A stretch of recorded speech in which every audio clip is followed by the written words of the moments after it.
Hello everyone, I'm Awal. I'm a PhD student working at the Freedom Systems Center at North Carolina State University.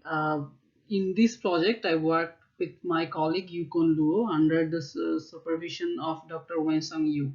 So the title of my presentation is Modeling and Control of High Bandwidth Silicon Carbide E-Motors. So at first, let's look at the objective of this project.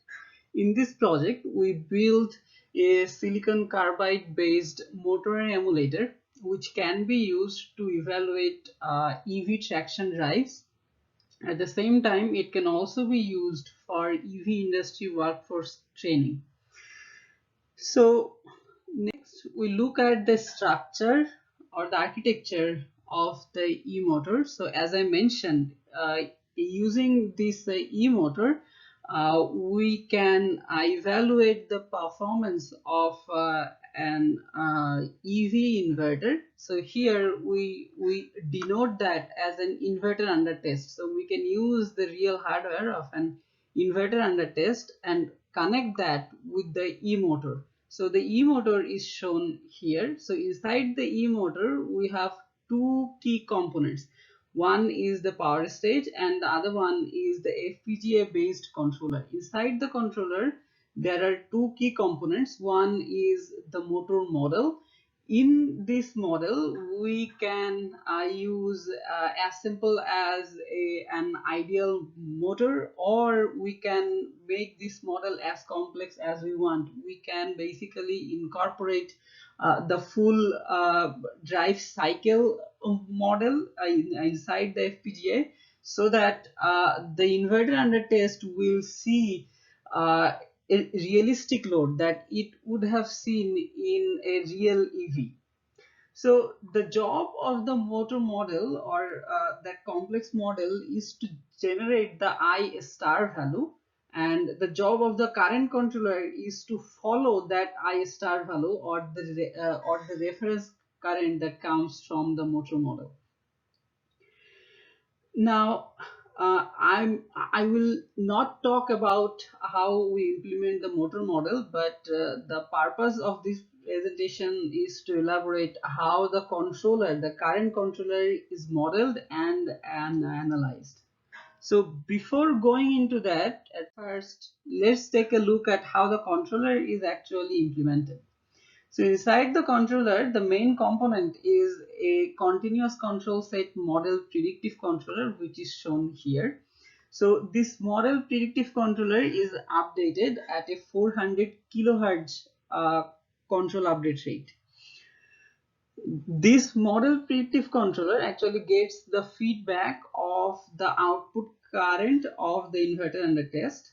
At the same time, it also samples the PWM pulse wave shape of the IUT. That's what we are showing here. And this voltage wave shape, because this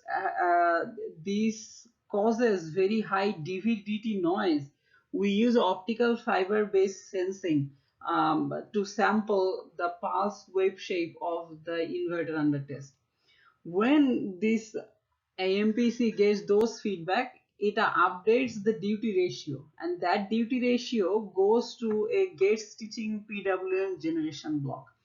The job of this one, we propose this one and we use this in this project to make sure that we can have very high control bandwidth. What this block does is it reacts instantaneously to any change in the pulse voltage wave shape of the IUT. So once we combine this MPC and the gate stitching PWM block, we get very high current control bandwidth. Now to evaluate that bandwidth, we can simplify this complicated controller structure, and to do that, we basically simplify this problem into a single phase equivalent circuit that looks something like this. So this is a single phase small signal model of the controller and the system, the inverter under test, and the motor emulator as a whole. So yeah, using this, we can derive two important small signal responses or two important transfer functions. The first one being the current control loop. So what we want to know, what is the response of the current controller. So that is the compensated open loop response of this loop that we show here. So that's the current tracking loop. This gives us an idea of how fast current checking can be achieved.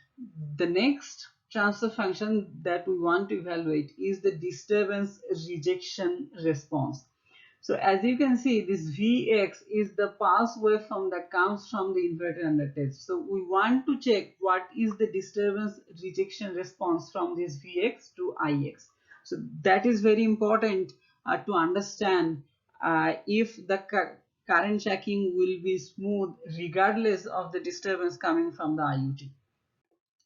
Now, in this slide, we show the control bandwidth or the small signal response of the current control loop, but we are showing two different curves. So these two curves correspond to two different values of the parasitic resistance in the line inductor that we use to connect the e-motor and the inverter under test. So as you can see, the parasitic resistance, even though the value is changing, the effective control bandwidth, that does not change based on that. So in both cases, we get approximately 20 kilohertz current control bandwidth. Then we look at the disturbance rejection response of the controller. Now, here we are trying to evaluate what happens if we do not sense the PWM pulse voltage output of the inverter under test. And the blue curve here, this curve corresponds to the case when we do not sense the pulse voltage output and we do not use the gate stitching PWM method. And the red curve shows what happens if we do use that. From these two curves, evidently we can see that using that feed forward and gate stitching method gives us a significant improvement on the disturbance rejection capability of the controller. Now with this analysis, we move on to the experimental test and we want to see if this matches with what we are getting from the experiments. So on the left, we are showing a step response of the current controller. So at this instant, we are changing the phase of the I star instantaneously. And to look carefully what is happening at this instant, we zoom in at this instant, and that is shown on the right side. As you can see that the current waveform that settles within 50 microseconds, and that corresponds identically to the control bandwidth that we obtained from the analysis in the previous slides, that we got a control bandwidth of 20 kilohertz and the inverse of that is exactly 50 micro. So this validates that the analysis and the modeling that we did, that was actually valid. Next, here I want to show another aspect of the current controller. Because we can achieve 20 kilohertz current control bandwidth, what we can do with that is that here we are showing a three-phase current waveform. Now, when the IoT is applying a PWM pulse voltage across a motor, the motor current has switching ripple corresponding to the switching frequency of the IoT.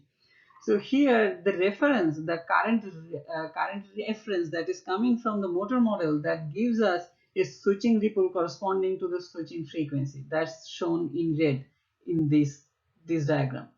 Now we can see that the real current that the motor emulator actually tracks is shown in blue here, and that current shape follows very accurately the reference current that is coming from the motor model.